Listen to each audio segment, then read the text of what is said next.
With the 36th pick in the 2025 NBA Draft, the Brooklyn Nets select Adou Thiero from the University of Arkansas.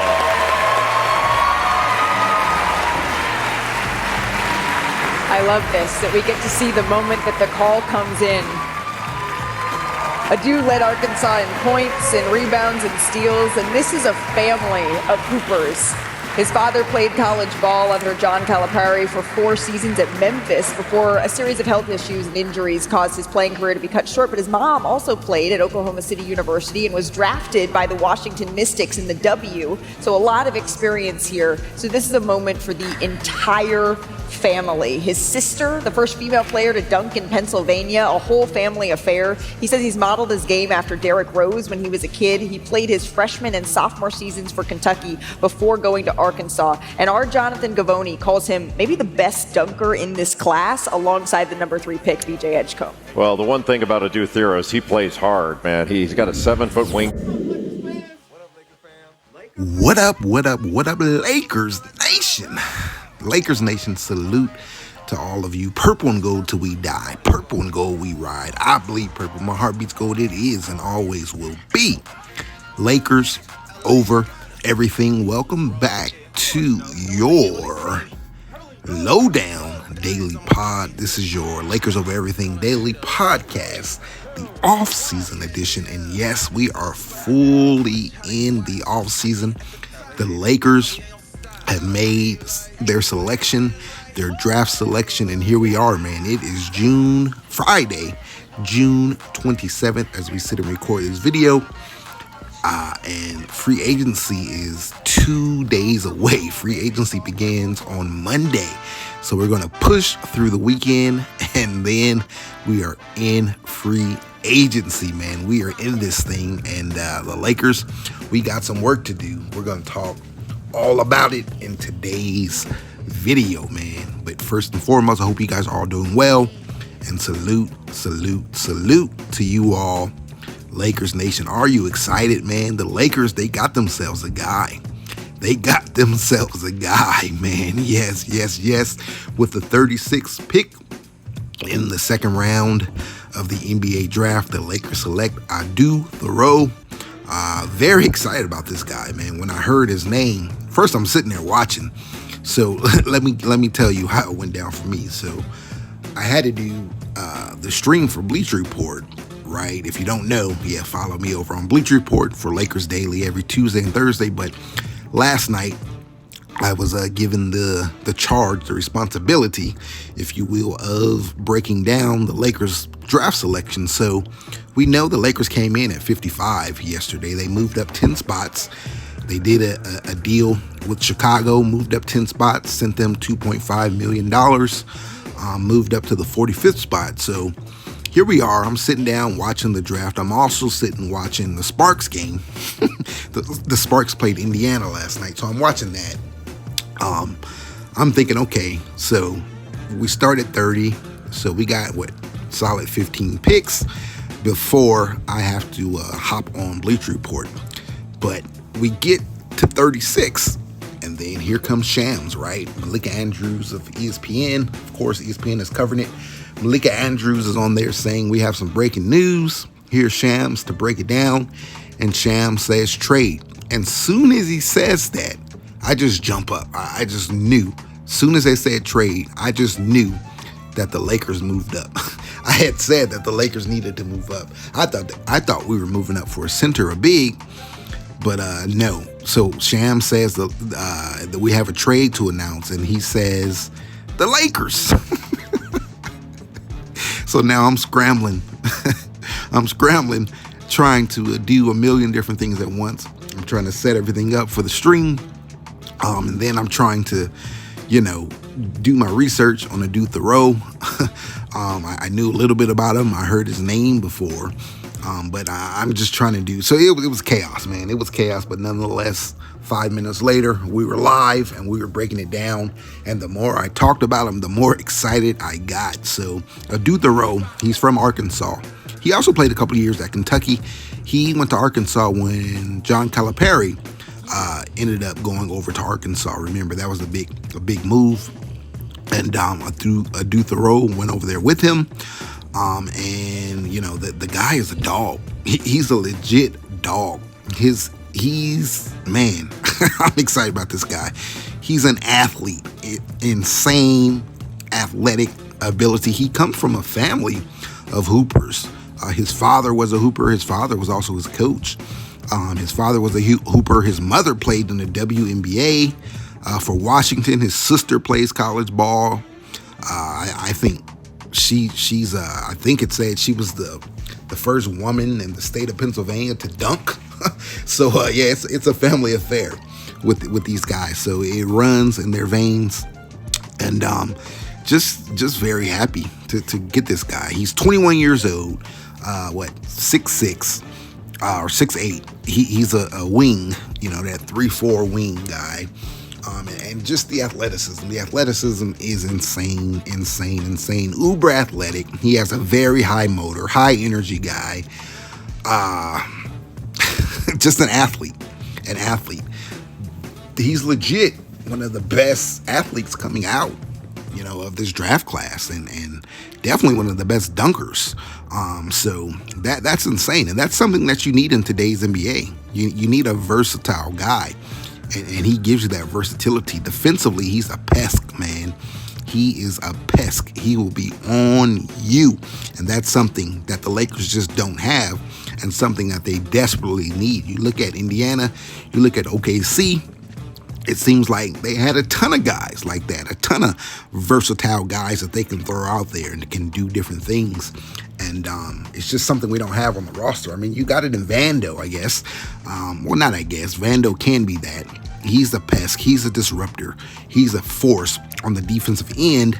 However, offensively, you know, there's a lot to be desired. Now, we're hopefully he can correct that this offseason.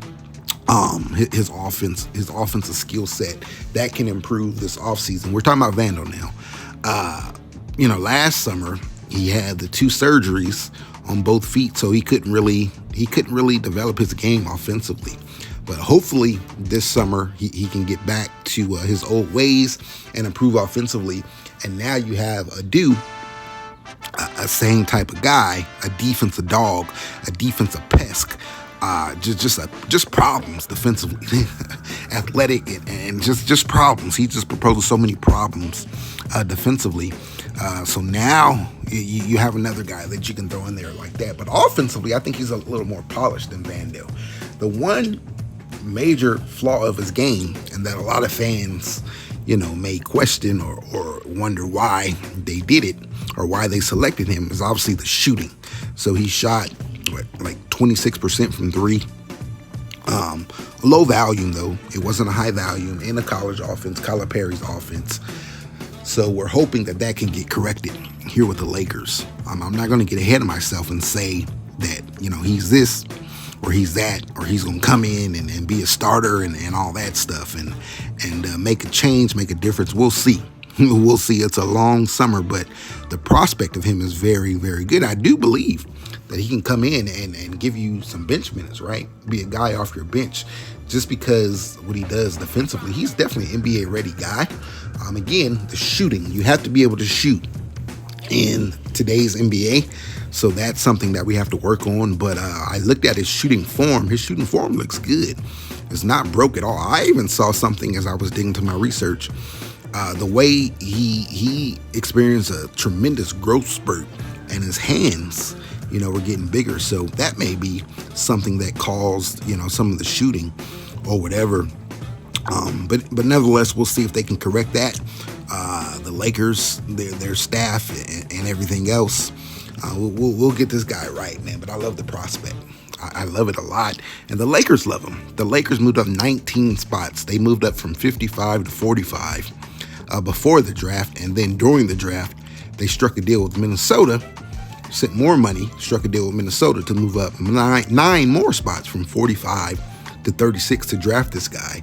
So he was definitely on their radar. You don't move up 19 spots unless there's a player or two that you definitely want to get out of this draft. And Rob said it. You know, they gave him a first round talent, right? A first round grade. So they saw him as a first-round talent. So they went and got their guy. So I'm very excited about it. It's just good to see the Lakers being aggressive, in the draft. You came in with only one pick, the 55th pick, and you moved all the way up, and you got a guy this good. Very, very good, man. He has legit potential to be a 3-and-D guy if they can get that shot right. But, yeah, man, very excited about him. Very excited. Again, one of the best athletes coming out of this draft, the entire draft. So some player comps, When I was watching the highlights, I immediately thought of two players. I thought of like Obi Toppin because of his athleticism. We know Obi is uber athletic, and that's what Adou Thiero is. His finishing at the rim is next level. His dunks, next level, man. So this is going to be fun to watch him. Just imagine him on those breaks. And that's the thing, transition offense. We talked about his shooting. His shooting needs some work. But in the transition, his transition offense is elite. I mean, he can go. He can go. So just imagine him out on that break, out on the wing with Luka, with LeBron, even with AR and whoever else. Yeah, man, that's going to be exciting to see. So when you think of a transition guy and a guy who can just jump out the gym and just finish and dunk the ball like crazy, I think of Obi Toppin. But another guy was one of Luka's former teammates, Derrick Jones Jr. I see him as a version of Derrick Jones Jr. as well. Now, obviously, Derrick Jones Jr., he was a great or a really decent three-point shooter. He shot, knocked down that open three, but his athleticism, his transition game, him catching lobs, out on the wing, his defense, Derrick Jones Jr. was really, really good alongside Luka. Remember, he was a part of that team that went to the finals a couple years back. So, yeah, if we can get the shot right. And another thing about the shot, it's just different. There's levels to this thing. So you can come into the NBA, they can work on your shot, they can fix your shot, all that stuff. But the other thing is the looks that he's going to get. They're going to be wide open looks. Wide open looks. We're not asking him to shoot 10 threes a night. Just you have to be average, above average, and knock down, 2 or 3 of the 5 and 6 open looks that you're going to get. So, yeah, I'm very excited about it, man. Very, very excited about him. And his defense, he's very versatile defensively. He can guard 1 through 5. His length, his physicality, his high motor, his energy, all that stuff. So, yeah, we just don't have that on this roster. We don't have a versatile defender, someone who can guard 1 through 5, who can guard the wings, who can guard guards, who can even guard some play some small ball a little bit. We just don't have that. Again, you got Vando there, right? That's the closest thing that we have to that. But outside of that, we don't have it. DFS. DFS is a little older. DFS can't really, I don't like when he's guarding wings like that, just because he's a little older now. He's more so slotted to guard, power forwards, if you will, and some centers, small ball centers. But yeah, we got ourselves a guy here, man. We got ourselves a guy. Transition scoring, again, he's an excellent transition scorer and finisher at the rim.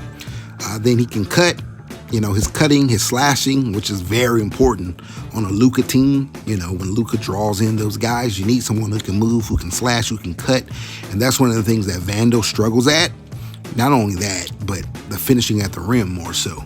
This guy can cut and he can finish at the rim. So you're excited about that. His rebounding. He's a really good rebounder. He led Arkansas in rebounding. He actually led Arkansas in points, rebounding, and steals. So rebounding, huge need. Something that we need, especially, coming from that forward spot, that wing spot.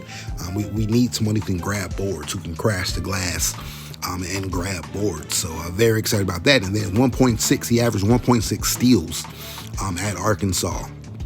So that tells you right there how active he is defensively and how talented and skilled he is defensively. That's also something that we need, on a Luka Doncic team. You need those transition buckets, man.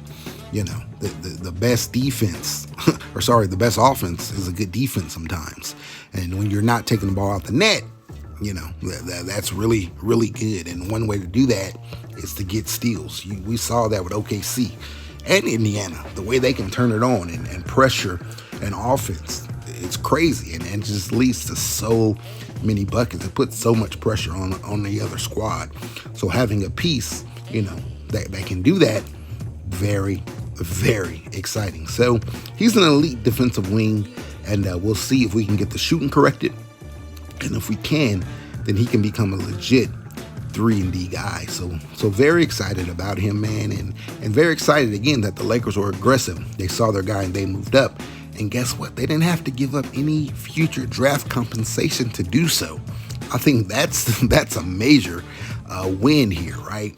That's a big win around the margin, if you will, something that the Lakers just haven't been able to do. We've moved up in the past, and in doing so, we had to give up future seconds, and so you get to now today, and you only got 1 second round pick. So the fact that we didn't have to give up future draft compensation, it was just cash. You love that. You moved up 19 spots in 2 trades by just giving up the cash, not giving up any players, not giving up future draft compensation, 2 future draft picks or 1 future draft, none of that, just straight cash. So you absolutely love that. So I think that's a win for the organization, and something that we just haven't been able to do in the past. So I love it, man. Another guy that we got was Eric Dixon. We signed him on a 2-way contract as an undrafted free agent. Eric Dixon, he's from Villanova, so if he's coming from Nova, he's the Nova Wildcat, then the dude can hoop. 6'8", 260, so you talk about some size. You love that, 6'8", 260, but he is a bucket, man. He's a bucket. He led the NCAA in scoring. Yeah, you heard me correct. He led the NCAA in scoring. He averaged 23 points. He's an elite scorer, can score at all 3 levels. He's a great 3-point shooter, so he can knock down a 3-ball, which is very important, especially when you talk about Thoreau. That's one of the flaws in his game, was the shooting well. You kind of check that box big time in Dixon. So you love that. But he's not just a 3-point shooter. He has a mid-range game, and he has a very physical offensive game. He uses that body, that 6'8", 260 body. He'll kill you in the post. So you love that as well. I guess a adequate, player comp for him would be like a Julius Randle, right? The way Julius Randle uses his size to score, and he can score from the outside, when he gets hot. But I think he's a better shooter. I think Dixon is a better shooter than Randle is coming out the gate. But the way Randle can rebound, Dixon can also rebound. The way Randle can pass as a big, Dixon's the same type of guy. But his flaw is defense, his defensive versatility, if you will. So he's very limited in that aspect. So that's a part of his game that he's going to have to add to. But offensively, he has it. He has it. And I think he can come in and contribute when called upon. Again, it's a 2-way contract. So we'll see how that plays out. We'll see if he can get some minutes up there. If he can play in the big leagues, we'll see. But that's another exciting pickup there. As an undrafted free agent. And again, we gotta give a shout out and credit the Lakers scouting department. They've been elite. They've been one of the best in the NBA, I think. It flies under the radar because a lot of these guys, they get moved in trades or what have you. But these guys, hopefully we can hold on to them and we can see what they got, man. Another comparison for Dixon is a Naz Reid. Since we're talking about Minnesota, Naz Reid is another guy. The way he can score, his scoring ability, his solid handle, and his potential as a competent defender. He has a big body, 6'8", 260. So again, there's a lot there to work with. Guys like this makes me wish that we would have kept Phil Handy, that Phil Handy was still around, because I think if Phil Handy got his paws on these guys, got to work with these guys, then he could turn them into something, man. So Phil Handy is definitely missed when you get guys like Dixon and Thoreau, because I think he can really help them. But very excited about these two. Very excited about these two, and let's see what we got in them, man. And we won't have to wait long, because Summer League is right around the corner. Right around the corner. In fact, Vegas, the Lakers are going to kick off Vegas against, guess who? Yes, against the Dallas Mavs and Cooper Flagg. So that's going to be fun to watch there. And we'll see both Thiero and Dixon. We'll see both of them there along with Bronny, Dalton Connect if he's still here, and everyone else. So very excited about that. Let's see what we got in these guys, and let's see, if one of them can turn out. And then for everyone upset about the Lakers not getting the center, it's the second round, man. It's the second round. Can you really find a center in the second round? Now, when they moved up, I thought they were going to take the big from Creighton. He was a legit guy. Man, he had some insane size and insane skill. Would have loved him. He was like a true center, reminds me of like a Zubac, type guy. Someone that the Lakers drafted, a true center, a true big. But, he went off the board. He ended up going to Charlotte. I knew that he wasn't going to last. At the time, we had 45. I knew he wasn't going to last till then. So I said that the Lakers needed to move up, but it was like Boston had 32, so the second pick in the second round, and then Charlotte had back-to-back picks. They had 33 and 34, so they took him at, I don't remember which one they took him at, but they took him at one of them. So I knew it was going to be difficult to get him right, but I think the Lakers had their eyes on Thiero. So again, the fact that they moved up 19 spots and they took him and they saw him as a first round, they gave him a first round grade. I think that's the guy that they wanted. So we'll definitely still address the center position. We know the Lakers need a center. They don't have a starting center on this roster. They need multiple centers. They need a starter and a backup. They'll address that. And Rob said that. He said that they're going to be aggressive. He's not hiding the fact that, he's going to get a center. Everyone knows that they need a center, so there's nothing to hide. He's going to go out there and get it. He said that he won't rest until he gets one, until he gets that done. So we'll see who will be, Will it be trade? Or you go out and trade for a Claxton? Can you get something done with a Kessler? We've talked about it ad nauseum. Do you go and take a gamble on a guy like DeAndre Ayton, in up in Portland? Do you try to strike a deal with Dallas and get Gafford? There's many possibilities. So we'll see what they do. But the fact that they were able to grab two wings, one wing on the roster and then another on the two-way, that's very encouraging there, because wings was something else that the Lakers needed. They need defense. They need versatility. They need some athleticism at that wing spot, and they went out and got it. They got both. They got the defense, athleticism, all that stuff in Adou Thiero, and then they got a legit scorer and some shooting in Eric Dixon. So we'll see how it all plays out. We'll see how these guys play out. But, this is just a start. We ain't done. This is a small victory. We are not done. We still got a lot of work to do. And we know we don't have a lot of assets to get things done. So we'll see. We got to get really creative in how we do it. And let's see if Rob can cook. Let's see if Rob can cook. All right. The next thing to note is these options. The 29th, 2 days from now, we have two players that have very big options that will shape, what the Lakers are able to do and how we're moving into the offseason, into free agency. So the first and foremost is LeBron. LeBron's not going anywhere. He'll be here. Every sign is pointing towards him opting in, so we'll see if that's the case. He opts in for that $53 million, and that's that. Or does he opt out and try to do another 1+1 or whatever the case may be? So all signs are pointing towards him opting in. That's been the rumor for a while now. So we'll see if that happens. He can also opt out, take less, and, give the Lakers some more money. Open up a full MLE. That's a lot of money that he has to give back, leave on the table. We're talking about around $18 to $20 million. So we'll see if he does that.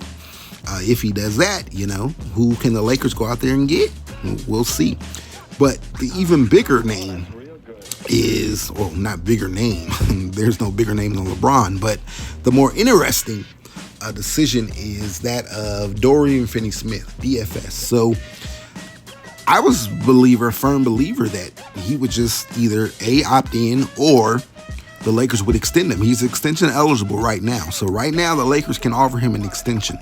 And maybe that's what he's waiting for. I don't know. But they can legit offer him an extension right now, a 2-year, 3 or whatever, lock him up. I think that he's someone that this roster definitely needs, because I just don't think you can replace him. I don't think you find an adequate replacement for him out there in free agency. So I think that he's a guy that this roster definitely needs. And he's a guy that Luka loves. You know, they've played together in Dallas.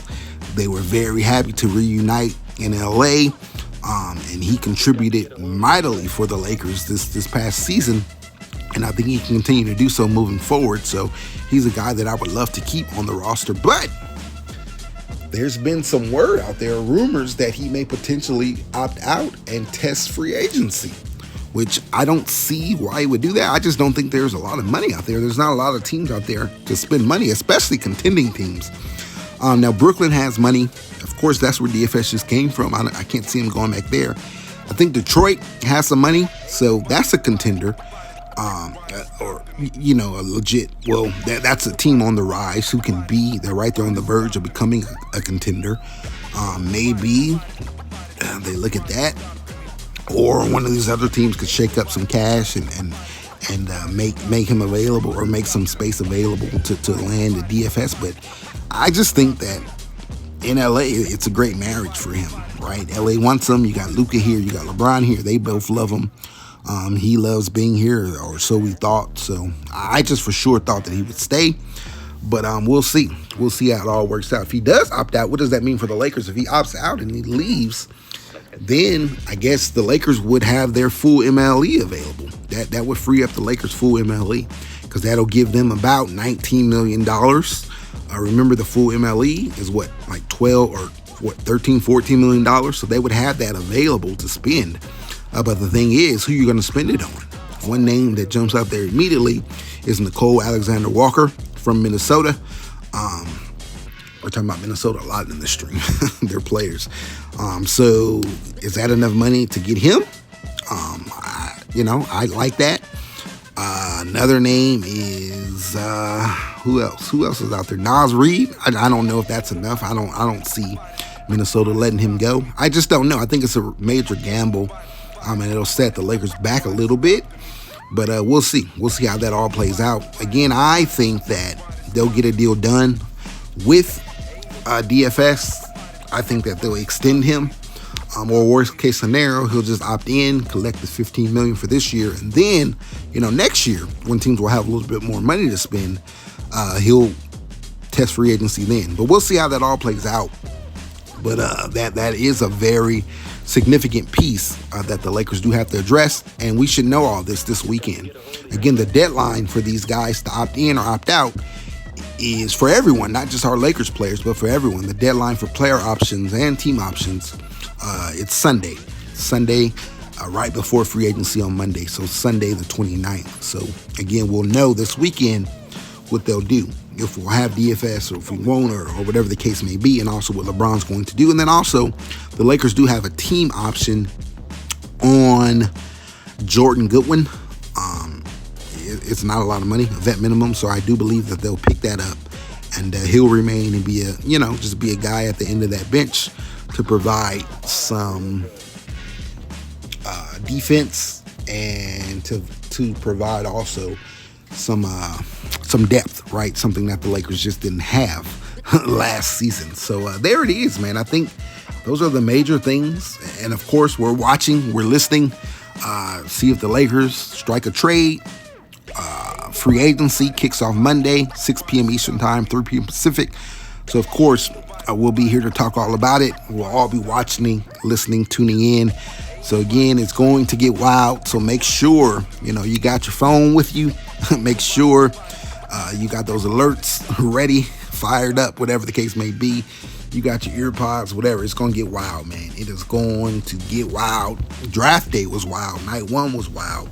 Five trades, right? Round one. There were some trades yesterday. So obviously with us moving up 19 spots. So free agency is going to be just as wild, even crazier, even wilder, man. So the fun thing is that the Lakers are going to be right in the midst of it all. So let's go, man. Let's get it. Let's get it. We are here. I'm excited. I hope you're excited. And I hope we all enjoy it. And I hope the Lakers come out with some solid pieces. All right. I'm your boy, your host. LOE stands for Lakers Over Everything. That's where you can find me at on all platforms. X, IG, wherever. That's where we're at. TikTok. So hit us up, man, and tap in. And let's get to work, Rob. Let's go. Let's get this championship roster built. All right, guys, man. I'll tap in with you guys later. Enjoy your Friday night. Enjoy your weekend. And as always, purple and gold till we die. Purple and gold we ride. I believe purple. My heart beats gold. It is and always will be. Lakers over everything. Peace.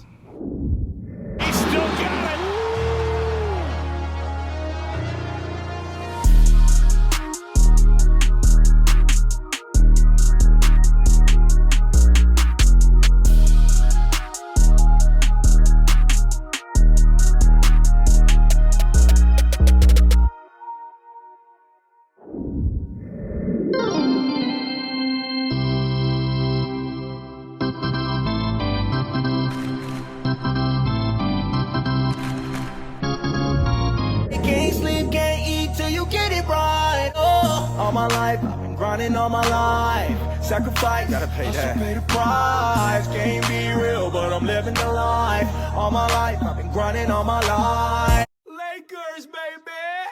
Yeah. You know what it is. Purple, yellow, purple, yellow, purple, yellow, purple, yellow. Yeah. You know what it is. Purple, yellow, purple, yellow, purple, yellow, purple, yellow. Yeah. You know what it is. Purple, yellow, purple, yellow, purple, yellow, purple, yellow. Yeah. You know what it is. Purple, yellow, purple, yellow, purple, yellow, purple, yellow.